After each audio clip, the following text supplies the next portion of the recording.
Vayan conmigo, por favor, Santiago capítulo 3. Santiago capítulo 3, versículos 13 al 18. El sermón de hoy está titulado Demostrando la sabiduría de lo alto. Santiago capítulo 3, versículos 13 al 18. Hoy terminamos el capítulo 3 de la carta de Santiago. Dice: ¿quién es sabio y entendido entre vosotros? Muestre por la buena conducta sus obras en sabia mansedumbre. Pero si tenéis celos amargos y contención en vuestro corazón, no os jactéis ni mintáis contra la verdad, porque esta sabiduría no es la que desciende de lo alto, sino terrenal, animal, diabólica. Porque donde hay celos y contención, allí hay perturbación y toda obra perversa. Pero la sabiduría que es de lo alto es primeramente pura, después pacífica, amable, benigna, llena de misericordia y de buenos frutos, sin incertidumbre ni hipocresía. Y el fruto de justicia se siembra en paz para aquellos que hacen la paz. El tema de hoy, Santiago habla acerca de la sabiduría. La sabiduría no es solamente un asunto que la Biblia destaca, y el llamado que hace Santiago en esta sección es: sean sabios, anden sabiamente. Y el asunto de la sabiduría en la vida no es solamente cosa que se destaca en las Escrituras, sino que en toda la historia de la humanidad, en todas las civilizaciones y culturas, siempre ha habido personas que se creen sabios o que creen que han alcanzado un nivel de sabiduría. Por ejemplo, el filósofo del primer siglo, Cicerón, declaró acerca de la sabiduría lo siguiente.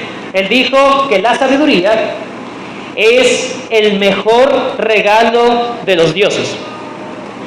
En otra ocasión dice que la sabiduría es la madre de todas las cosas buenas. ¿Sí?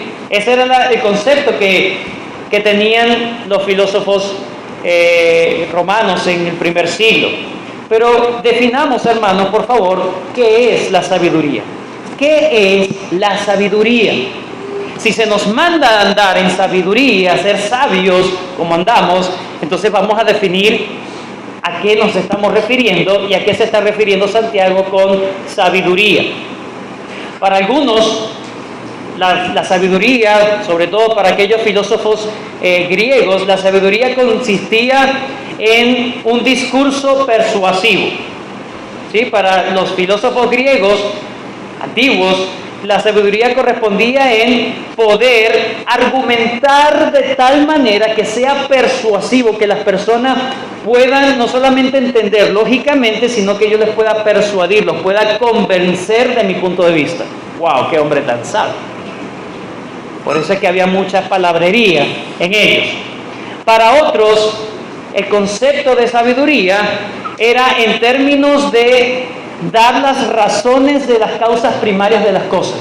Es decir el porqué de las cosas, el porqué de las causas.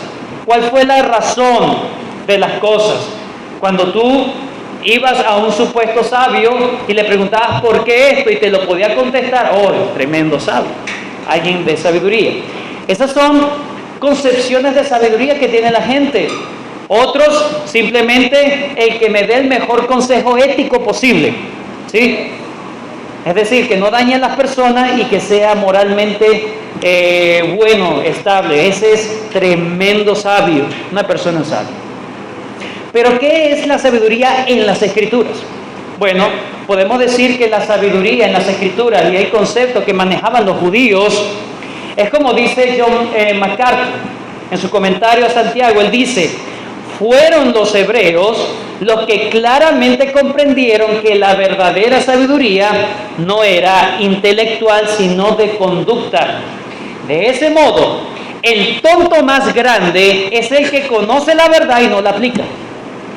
Para los judíos, la sabiduría era la habilidad de vivir correctamente. Los proverbios, Los salmos están llenos de consejos sabios en cuanto a la conducta. Vivir correctamente, vivir adecuadamente. Para Santiago, como buen judío, pero también como cristiano, el concepto de sabiduría también es la conducta. Versículo 13, vayan conmigo. ¿Quién es sabio y entendido entre vosotros? Muestre que por la buena conducta. Para Santiago, la sabiduría es tener una buena conducta. Podemos relacionar la conducta con el carácter. Como tú te comportas en la vida, así eres. No son las circunstancias lo que determinan quién eres. Es tu conducta o tu forma de responder a las circunstancias lo que dice quién eres tú. ¿Sí? Tu conducta revela si eres sabio o no. Es un asunto de carácter, es la manera de ser. Esa es a donde quiere apuntar Santiago, la sabiduría. Cómo te estás comportando, allí se determina si eres sabio o no.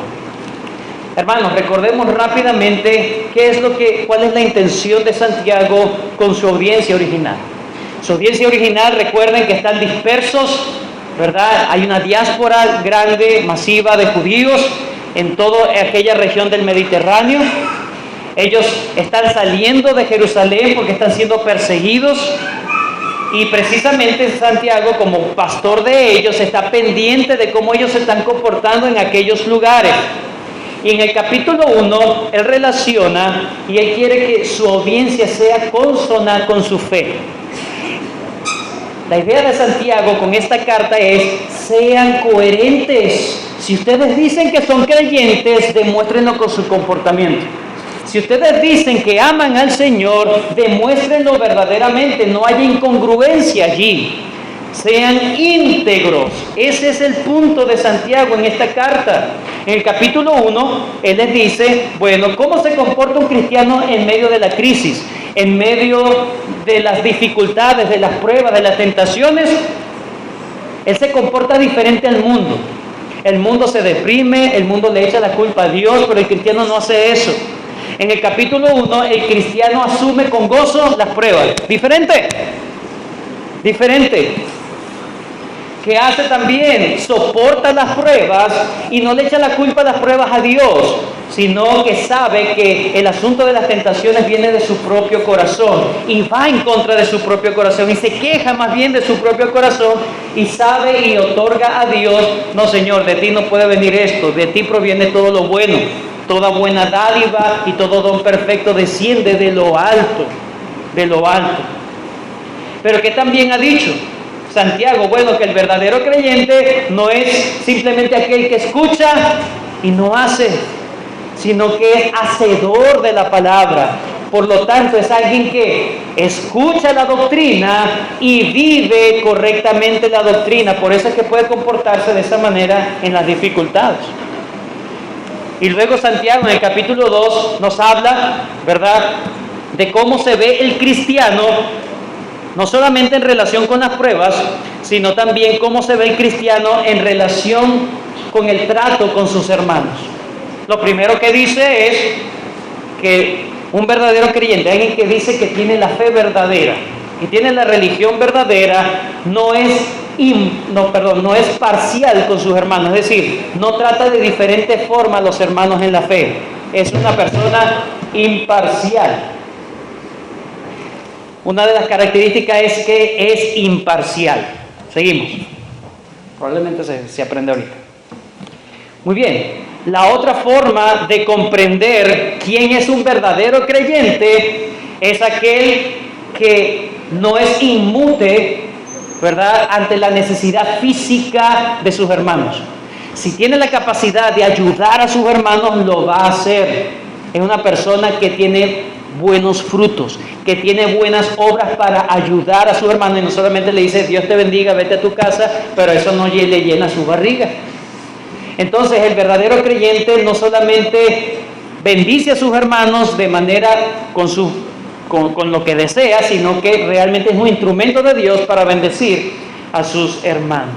Y lo último que dice Santiago antes de hablar de la sabiduría es hablar que el verdadero creyente, capítulo 3, se cuida de lo que dice. ¿Recuerdan cuando hablamos de la lengua? Él se cuida de lo que dice, él sabe que las palabras tienen un gran efecto, un gran efecto. Les llama a que no se pongan en un asunto de ser los maestros, porque es muy peligroso si tú dices algo y realmente desvías a todo el pueblo. No se coloquen ustedes mismos como maestros. Y el capítulo 3, los versículos que acabamos de leer, 13 al 18, es como una conclusión, o una pequeña conclusión de lo que ha venido diciendo en el capítulo 3. Recuerden que hay personas que el asunto de Santiago es mucho cuidado con lo que dicen, pero demuestren que son sabios no con lo que dicen, sino con lo que hacen o cómo se conducen en la vida. Ese es el punto de Santiago. ¿Qué dice entonces en estos versículos 13 al 18? Vamos a ver la sabiduría que habla Santiago. Número uno,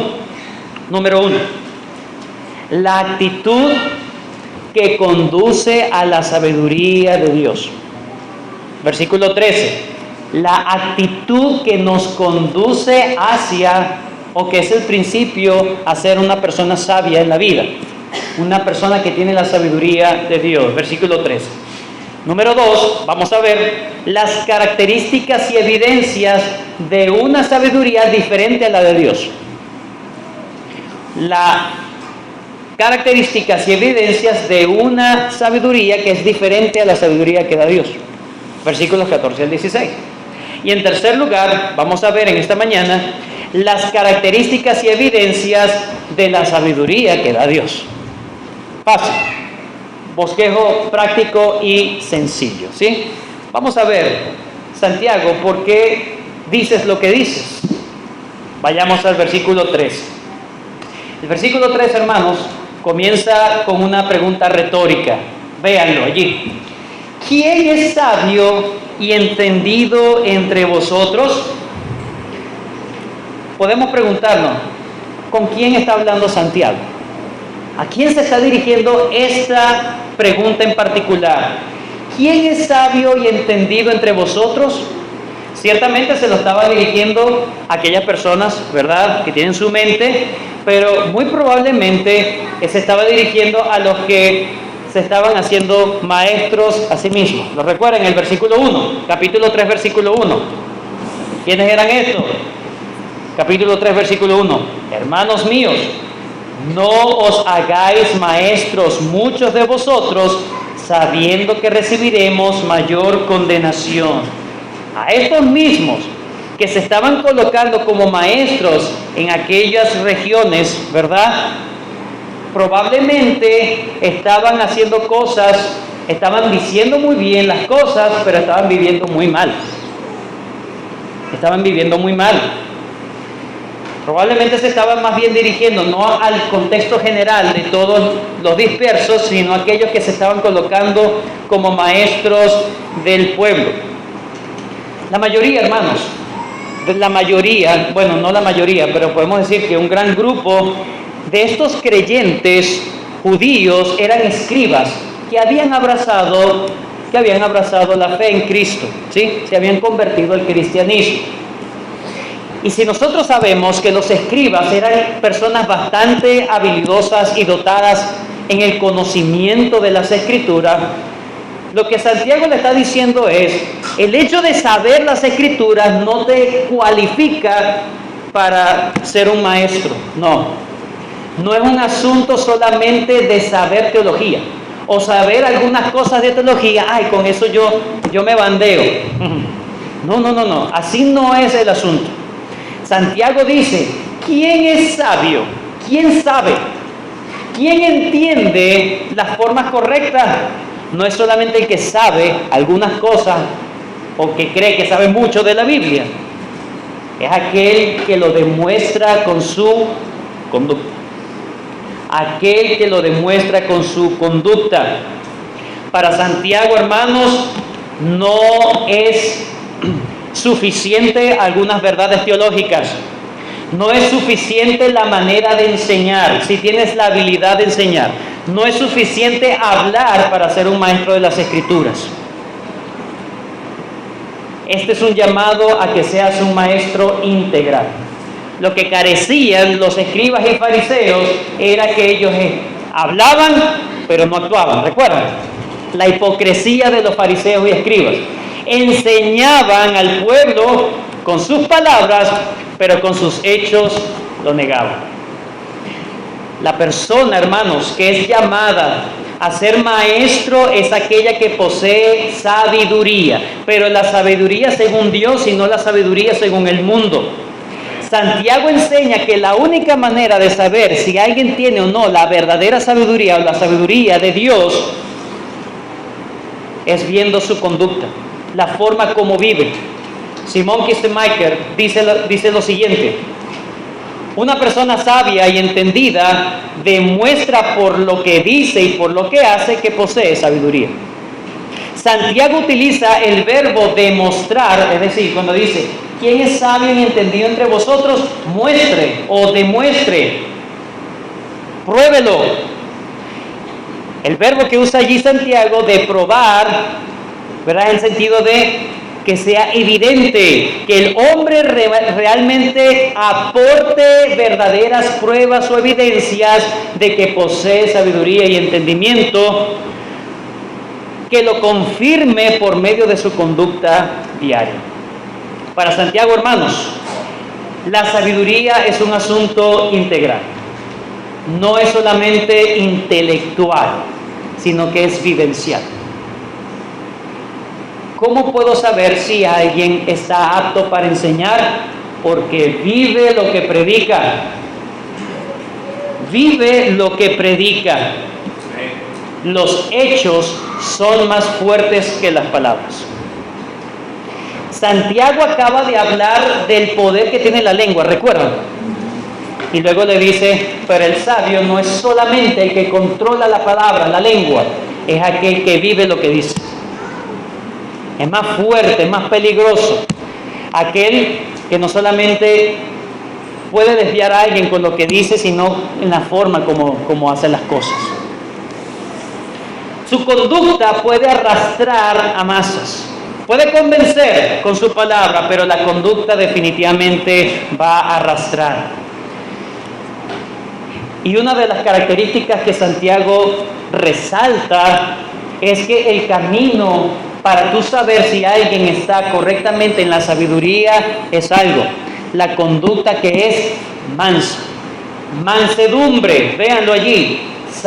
¿Quién es sabio y entendido entre vosotros? Muestre por la buena conducta sus obras en sabia ¿qué? Mansedumbre. ¿Qué es un manso? No es un tonto. ¿Sí? ¿Qué es un manso? La palabra manso o mansedumbre es aquel que se deja dominar voluntariamente. ¿Sí? De hecho, este es un eco a lo que enseña el Señor Jesucristo en la bienaventuranza. Bienaventurados los mansos, porque ellos son hijos de Dios. Un hijo de Dios es un manso, ¿sí? No es un tonto, sino alguien que se deja someter por Dios. Entonces lo que dice allí es, muestre por la buena conducta que es sometido a Dios. Muestre por su conducta que realmente Dios es el dueño de su vida. Muestre por su conducta que realmente Dios es el rey, el que lo gobierna y no sus ímpetus o sus emociones. Yo soy una persona muy sabia porque sé antropología bíblica. Soy una persona muy sabia porque sé la Confesión de Londres de 1689. No. Pero es que cuando me dicen una palabra, mire, la pupila se me dilata y ahí no. Agárreme. Porque no sé de mí. No eres un sabio. Puedes saber mucha teología. Pero Santiago dice, si tu comportamiento no es según la teología que supuestamente conoces, eres un fraude. Eres un fraude. Debe ser manso a lo que dice el Señor, mansedumbre. Una persona dominante, impetuosa, así como aquellos caballos indómitos que no se doman, ¿verdad? Esos caballos son salvajes. Eso es lo contrario a mansedumbre. Aquel que puede ser dominado, que puede ser controlado. Pero aquí quien controla es Dios, no mis emociones, no mis sentimientos. Es lo primero que dice. Entonces, ¿quién es sabio y entendido entre vosotros? Muestre entonces por la buena conducta sus obras en sana o en sabia mansedumbre. Muéstrelo, demuestre, compruebe, dé evidencia que realmente usted es una persona que se deja dominar por la palabra de Dios. Y eso se ve en la forma en cómo se conduce en la vida. Versículos 14 al 16, entonces Santiago quiere decirle a su audiencia, yo les voy a decir quién es el verdadero sabio. El verdadero sabio comienza con alguien que se deja dominar.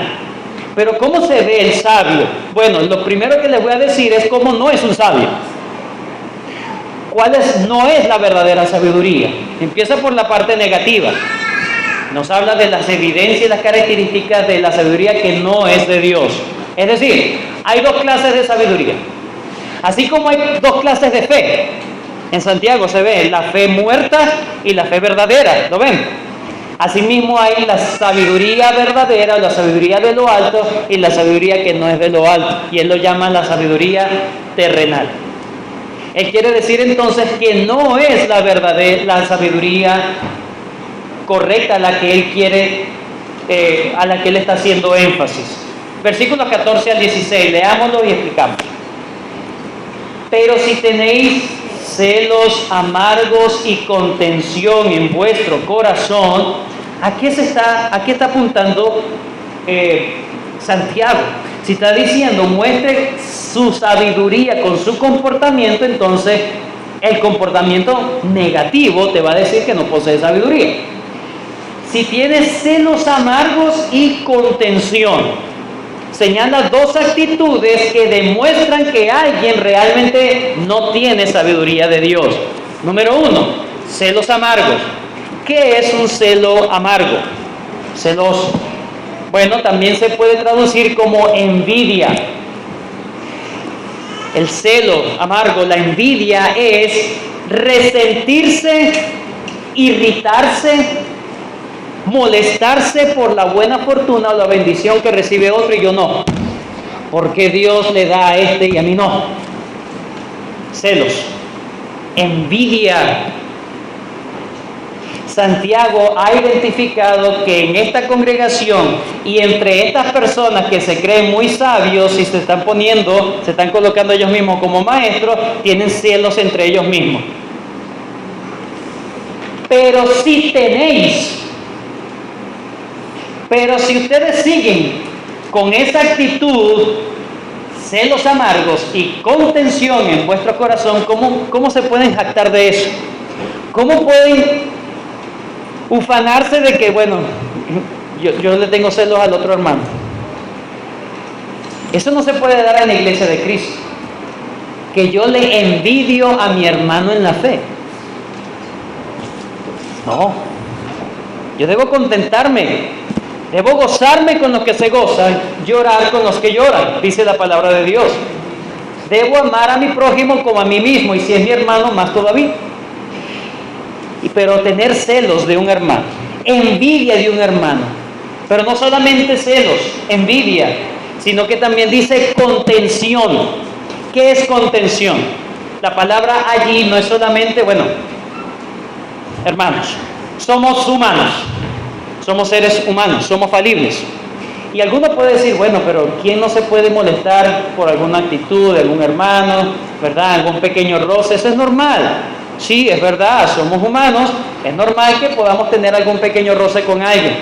Pero la palabra contención aquí tiene que ver con un pleito prolongado, o con un pleito, una rencilla reiterativa. Siempre estoy molesto con mi hermano. Siempre estoy molesta con mi hermana, es que ella no me saludó. Es que no, es que me paró así. No, no, no, no. No, yo con ese hermanito de lejito. Contención, pleito, guerra. No hay paz entre los hermanos. No eres sabio. Tienes una sabiduría que no es la que Dios quiere que tú tengas. Y de eso vas a rendir cuenta. Sí, yo me puedo molestar en algún momento por la imprudencia que pudo haber dicho un hermano. Pero el que tiene la sabiduría de Dios no es contencioso, sino que resuelve las cosas a la manera de Dios. ¿Cómo resuelve Dios? Perdona como tu Padre te ha perdonado a ti. Pide perdón. El orgulloso dice, no, yo no pido perdón, que vengan todos y me pidan perdón a mí. Si sabes que tu hermano tiene algo contra ti, no esperes que él venga, ve tú. Ve tú y pídele perdón, humíllate. Tú resuélvelo porque eres manso ante la dominación de Dios. ¿Sí? Entonces, si tenéis celos amargos y contención, pleito, guerra continua en tu corazón contra tus hermanos, ¿cómo te puedes jactar de que tienes sabiduría? ¿Cómo te puedes jactar de que eres una persona adecuada para enseñar? Amaos los unos a los otros, hermanos. ¿Cómo puedes decir que amas si tú ni siquiera amas? Es imposible. Dios llama a su audiencia a evaluar y a juzgar esas actitudes, no que podrían tener, sino que estaban teniendo.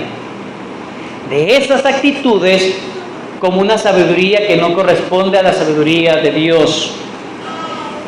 Los exhorta a no jactarse, a no decir, yo no me dejo pisotear.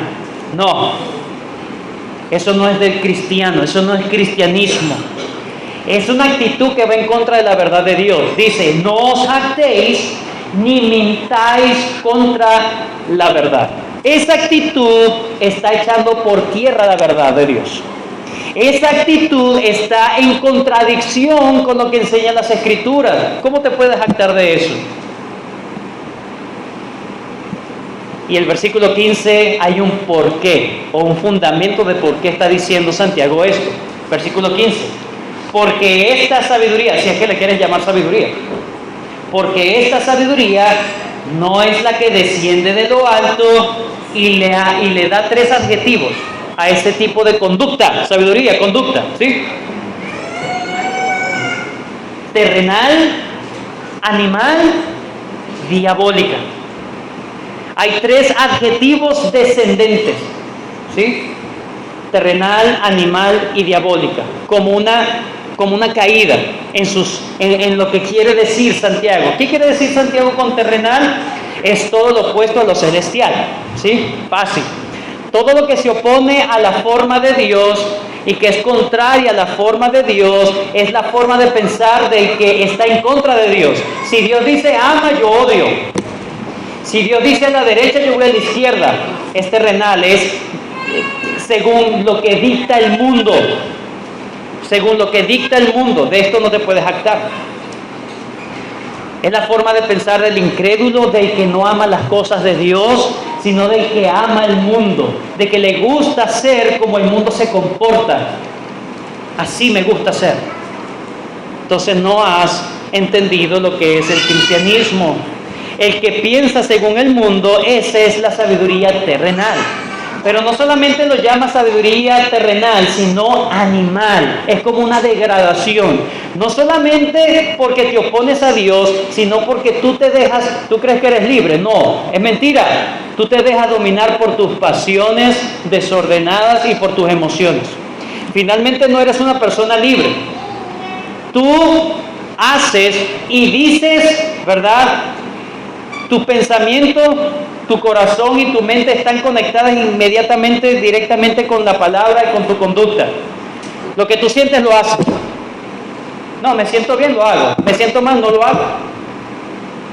Es animal, como un animal. No hay raciocinio, no hay dominio propio. No hay dominio propio. Es irracional. Es simplemente que se deja llevar por sus sentimientos y no se controla.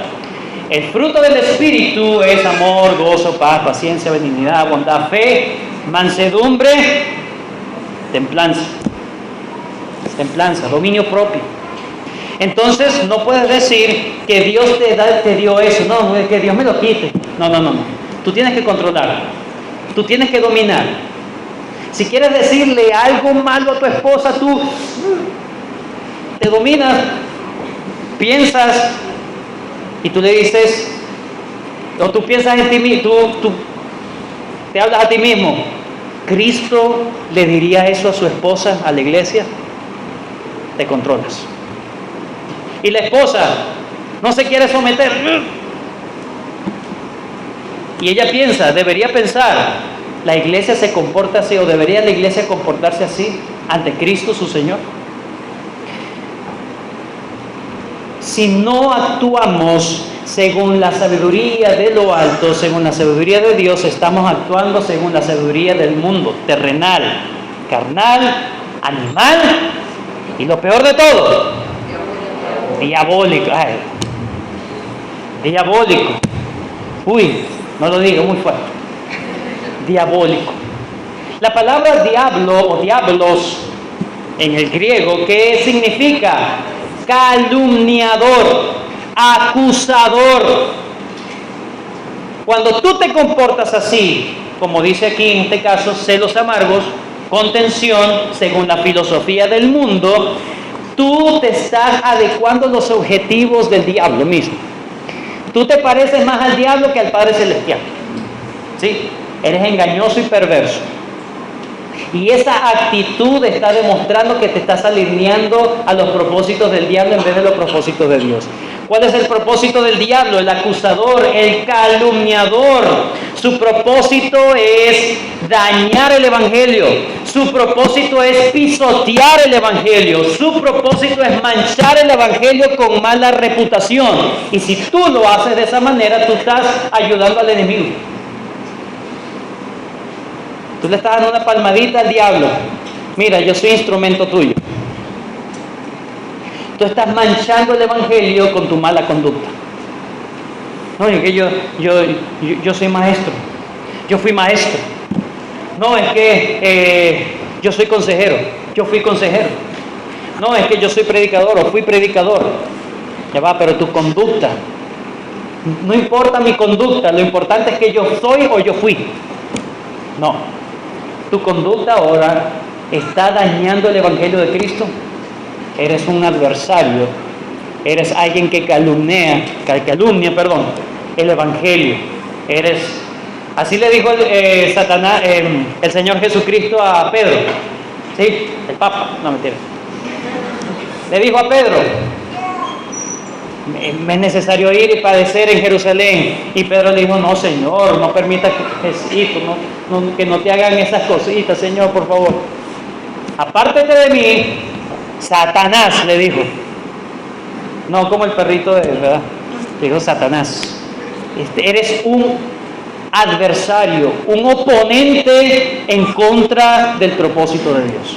Así que la mala conducta, en este caso, conductas como celos amargos, que es lo que estaba identificando en esa audiencia original, y contención, y de ahí podemos hablar de cualquier otra actitud errónea, mala. Simplemente te comportas como una sabiduría terrenal, animal, diabólica. Y el versículo 16 nos habla de las consecuencias de eso.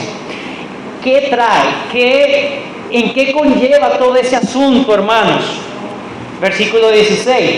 Porque donde hay celos y contención, una vez más repite estas dos actitudes, allí hay perturbación y toda obra perversa. La palabra perturbación, hermanos, también se puede definir o se puede traducir como confusión. Si quieres lo anota por allí. Perturbación o confusión es lo mismo. Y esta es una palabra en términos militares, confusión. Vayan conmigo, por favor, a 1 de Samuel, capítulo 14. Primer libro de Samuel, capítulo 14.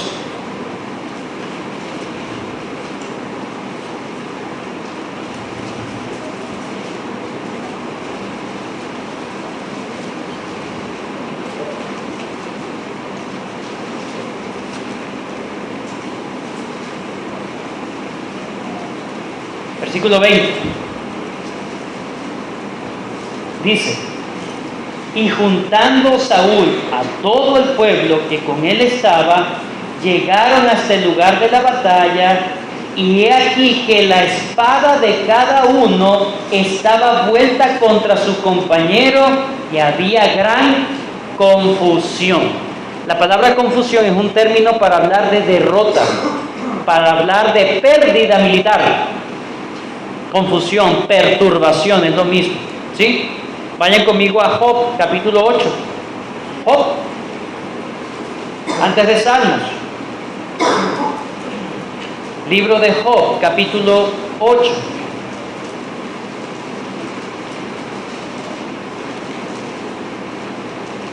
Versículo 22.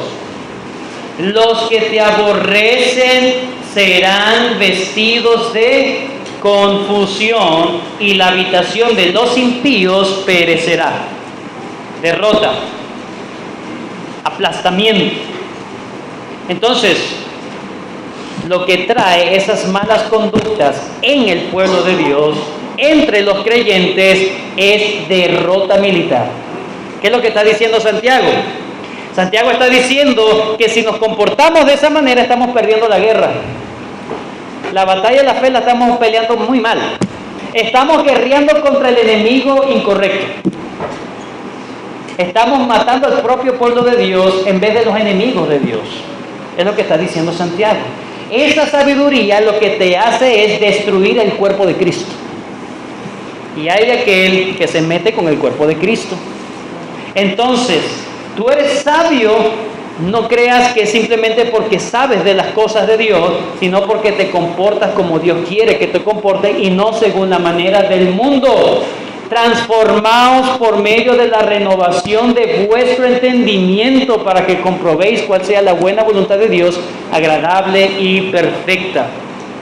Entonces hay perturbación y toda obra perversa. Por lo tanto, si eso es lo que lleva, perturbación y toda obra perversa, ¿puede ser de Dios? ¿Puede ser de lo alto? Imposible, imposible. Ahora, Santiago, ¿qué es la sabiduría, el comportamiento, la actitud, el carácter que debemos buscar? No es este. ¿Cuál es entonces? Versículos 17 y 18. En contraste, entonces, Santiago le dice que hay la sabiduría correcta. Y esa es una sabiduría que desciende de lo alto. No es propia. Si tú andas con celos, envidia, te molestas contra tu hermano, pero es una rencilla constante, que no puedes ni hablar a tu hermano el domingo. Ay, menos mal que ella se fue, así puede estar en paz, o no vino. Si tú andas de esa manera, lo que estás diciendo es que estoy andando según el mundo. Y eso de que ando según el mundo no es porque me lo inculcaron, no, es porque tú lo llevas dentro. Es tu perverso corazón. Pero tú debes buscar el que desciende del cielo, el que desciende de lo alto, el que no es tuyo propio, sino que tú debes procurarlo, debes buscarlo. El que busca, encuentra. El que toca, se le abre. El que llama, se le contesta, dice el Señor. Asimismo, como dice Santiago en el capítulo 1, versículo 5, si alguno tiene falta de sabiduría, ¿qué dice? Pídala a Dios, sea manso, sea humilde, reconozca que usted no sabe conducirse en la vida. Pida al Señor sabiduría, pídala a Él. Luego dice, pero la sabiduría, no la tuya, que es de lo alto, es primeramente pura. Hace una distinción, hay varias características, si lo ven.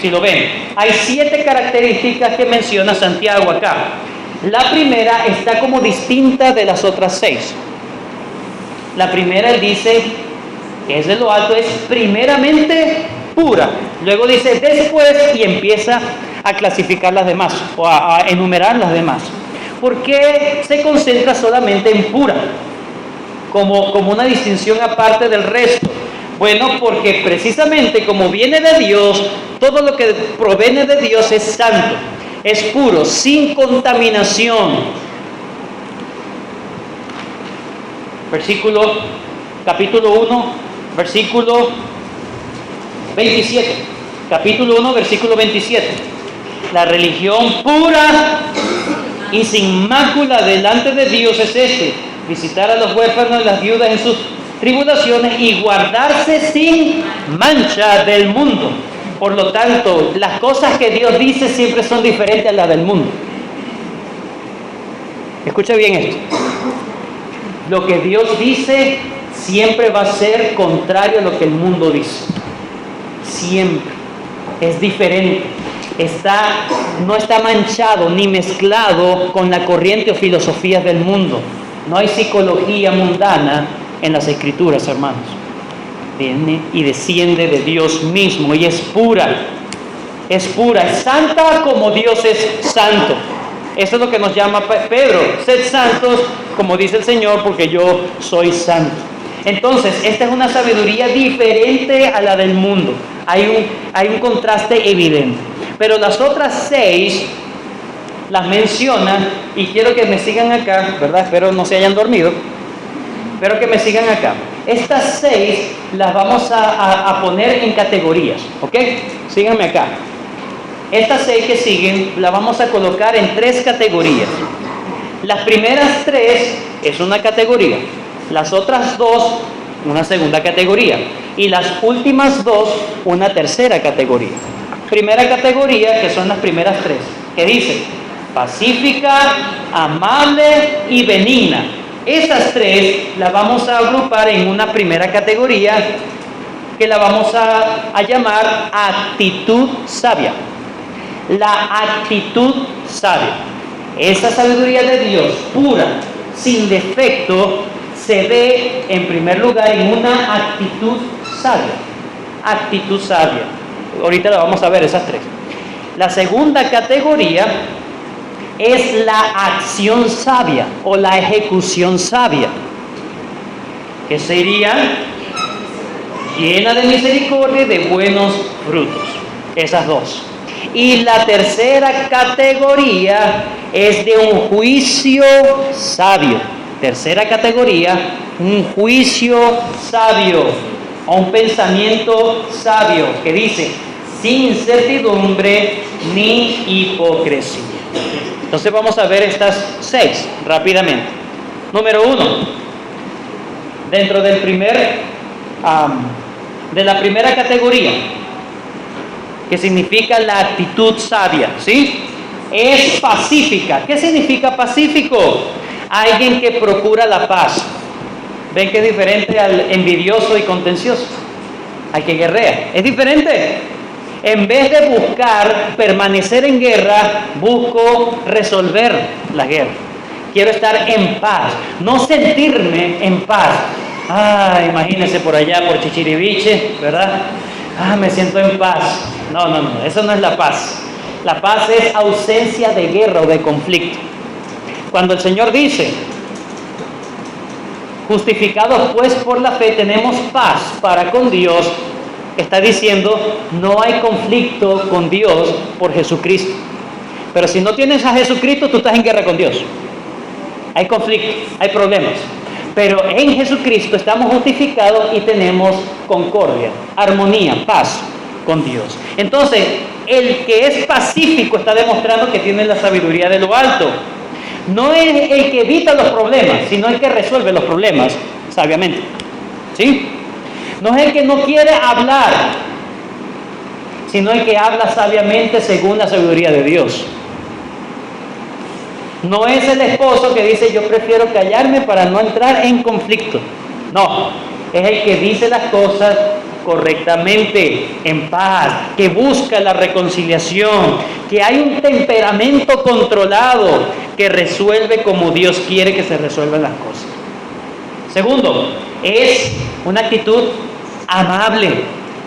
Amable. No es aquel que simplemente es respetuoso, ¿sí? Para nosotros alguien amable, buenos días, buenas noches, ¿en qué le puedo servir? ¿En qué le puedo ayudar? Con mucho gusto, gracias, por favor. Qué amable. No, que es un amable, alguien que se deja amar. Déjate querer. Alguien que provoca amar. Alguien que provoca querer, apreciar, no el odioso. Hay muchos hermanos que les falta amabilidad, que son odiosos con sus palabras, son odiosos con sus caras. Ya va, no tienes la sabiduría de lo alto. Vamos a pedirle al Señor que te dé la sabiduría de lo alto. La actitud demuestra si tienes la sabiduría de lo alto o no. Una persona que es agradable en el trato. Y de hecho, imagínese un pastor que no sea amable. Siempre se paró con el pie izquierdo, es zurdo. Y siempre anda de mala gana, y siempre todo le molesta. ¿Y para qué me llaman? Yo estoy muy ocupado. No. La persona debe sentirse que ama a la persona. Oye, provoca querer provoca ayudar a esta persona, ¿sí? Que es amable. Pero en tercer lugar, en cuanto a la actitud, es benigna, que se regocija del bien de otro. ¿Ves? Diferente. Que quiere el bien del otro. Que no trabaja para sí, sino que trabaja para el bien del otro. Ese es benigno. La sabiduría que desciende de lo alto te hace ser, en primer lugar, pacífico, te hace ser amable, conducta, te hace ser benigno. Pero también te ayuda en hacer cosas, acción, misericordia. Dice lo primero, llena de misericordia y de buenos frutos. ¿Qué es misericordia, hermanos? La misericordia es la acción. ¿Sí? Es una acción, es hacer algo. Muchos creen que la misericordia es simplemente un sentimiento. No. La misericordia es una acción que se desprende de un sentimiento. ¿Sí? Misericordia y cordia de cardio, de corazón. Es decir, condolerse de la miseria del otro, traerlo a mi corazón y hacer algo por él. Génesis, vayan conmigo, Génesis 19.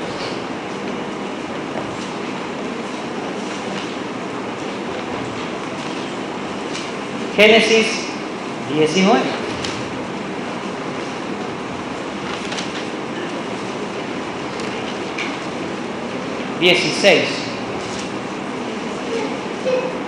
Y deteniéndose él, hablando de, este es Lot. Génesis 19, 16. Bueno, vamos a leerlo desde 15 para que entiendan entonces los personajes. Y al rayar el alba, los ángeles daban prisa a Lot, diciéndole, levántate, toma a tu mujer y a tus 2 hijas que se hallan aquí, para que no perezcas en el castigo de la ciudad, Sodoma y Gomorra. Y deteniéndose él, ¿quién? Lot. Los varones que dice, lo agarraron, lo asieron de su mano y de la mano de la mujer y de las manos de sus 2 hijas. ¿Qué estaba pasando allí? No querían irse y los tuvieron que obligar. Los agarraron y los arrastraron. Esa es la imagen que está diciendo. Ellos se pararon, no, yo no me quiero ir, venga para acá. Y los sacaron, dice, según la misericordia de Jehová para con él, y los sacaron y los pusieron fuera de la ciudad. La misericordia es un asunto de acción. No de que, ay, ese pobre niño, ay, ese pobre hermanito, ay, no. Es que yo siento, pero hago. Quiero ayudar, quiero hacer algo al ver la miseria de él. Tal como dice en Lucas 10:33 también. Vayan conmigo, Lucas 10:33.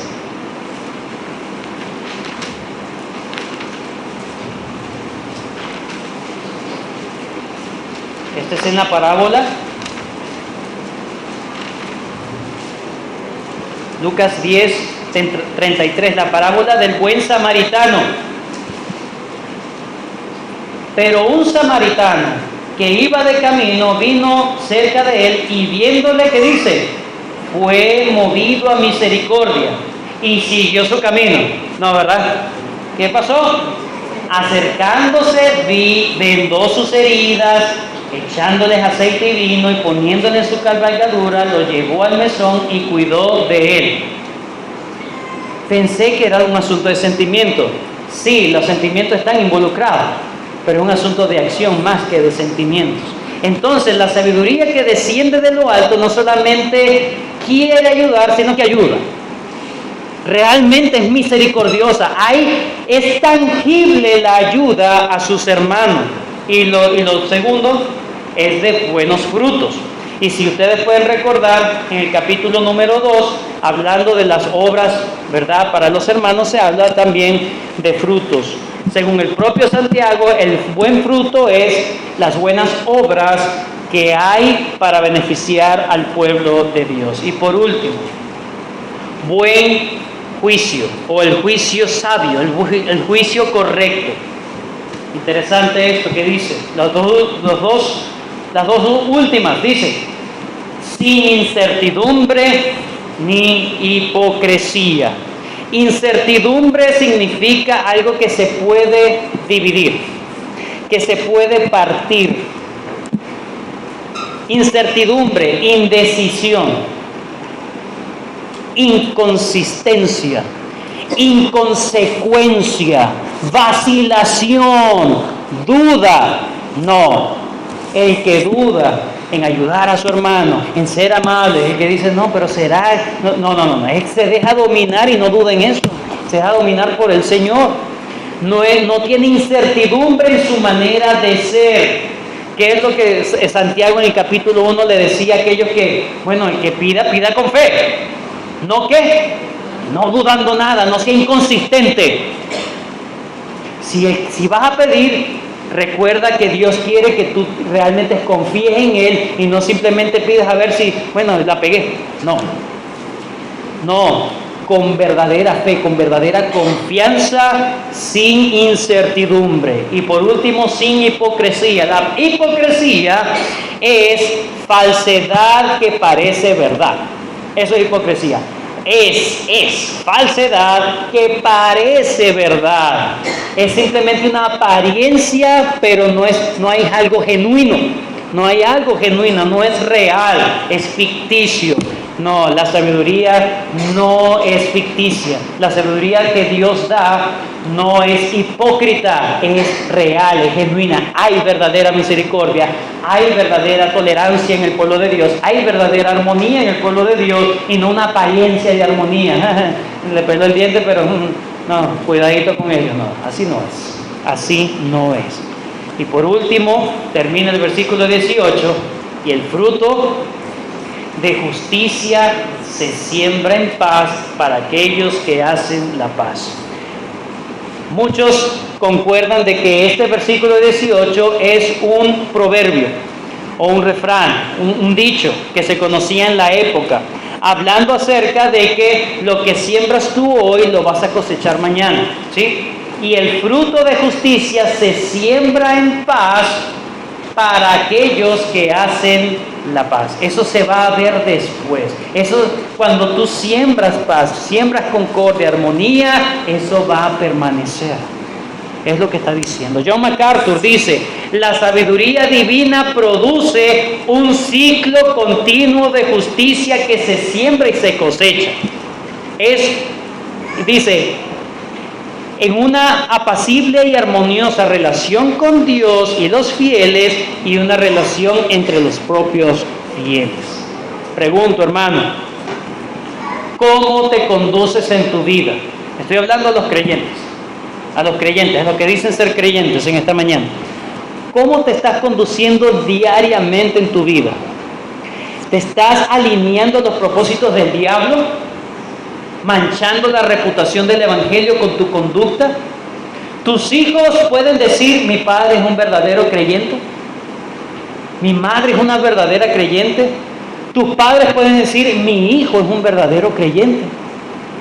Mi hija es una verdadera creyente. Tus abuelos, tus compañeros de clase, tus compañeros de trabajo pueden decir, he allí un verdadero cristiano. No como los cristianos que yo sé que no. Cristianos como ellos, mejor yo. No, pero esa que va ahí es verdadero creyente, verdadero cristiano. Para eso necesitamos la sabiduría de lo alto. Necesitamos ver como Dios ve la vida. necesitamos conducirnos como Dios dice que nos conduzcamos en la vida. No somos perfectos, es verdad. Podemos fallar, podemos errar, pero que el Señor nos guarde para que el verdadero creyente entienda que Él va de gloria en gloria, va perfeccionándose.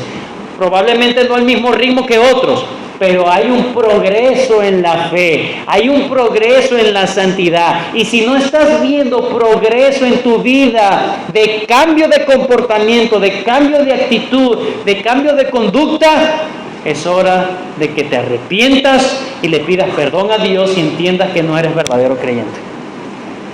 Y si hay un cambio, poco a poco, dile: Señor, ayúdame a ser más consciente en cambiar. Ayúdame a ser más consciente en adaptarme a tus propósitos y no agarrar la filosofía del mundo. Y aquellos que no son cristianos, en esta mañana, las Escrituras son claras para todos. Las Escrituras dicen que el que no está en Cristo está en condenación.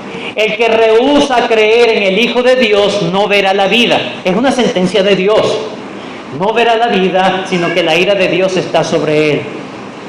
Mas Dios muestra su amor para con nosotros en que, siendo aún pecadores, Cristo murió por nosotros. De tal manera amó Dios al mundo que dio a su Hijo unigénito, para que todo aquel que en Él cree no se pierda, mas tenga vida eterna. Cristo te ofrece perdón de todos tus pecados y te ofrece vida eterna si tú vienes y te amansas, te dejas dominar por Él, empiezas a ser de Él el Señor verdadero de tu vida, renuncias al pecado y vives solamente para Cristo.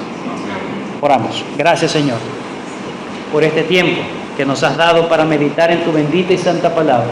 Ayúdanos, Señor, a reflexionar en ella de tal manera, Padre Celestial, que podamos evaluar nuestros pensamientos, nuestras actitudes, Señor. Que más allá, Señor, de querer enseñar a otros, que nos enseñemos a nosotros mismos, nuestras conductas, Señor. Que realmente reflejemos que tenemos no la sabiduría de este mundo, una sabiduría hipócrita, rebelde, malograda, perversa, Señor, una sabiduría que estropea, Señor. Ayúdanos a tener la verdadera sabiduría tuya, pura, sin mácula, sin contaminación del mundo, del pecado, Señor, y que se refleje en amor a nuestros hermanos, pero sobre todo amor a ti, Señor. Ayúdanos como creyentes a evaluarnos como Santiago quiere que su audiencia se evalúe. Ayúdanos a evaluarnos nosotros. Y también, Padre Celestial, aquellos que saben que no tienen una relación pacífica contigo, sino que están en amplia rebeldía contra ti, que depongan, Señor, su actitud. Ten misericordia. Compadécete, Señor, de la miseria de esa actitud que va en contra de ti, y que ellos vengan y se arrepientan genuinamente de sus pecados y te confiesen a ti y vivan a ti como el Señor de sus vidas, Señor. Gracias por lo que tú ofreces. Gracias por el Evangelio. Gracias por tu palabra. Ayúdanos a seguir siendo santificados en la manera en cómo nos conducimos en esta vida. Te lo pedimos. Te damos gracias en el nombre de Cristo Jesucristo. Amén.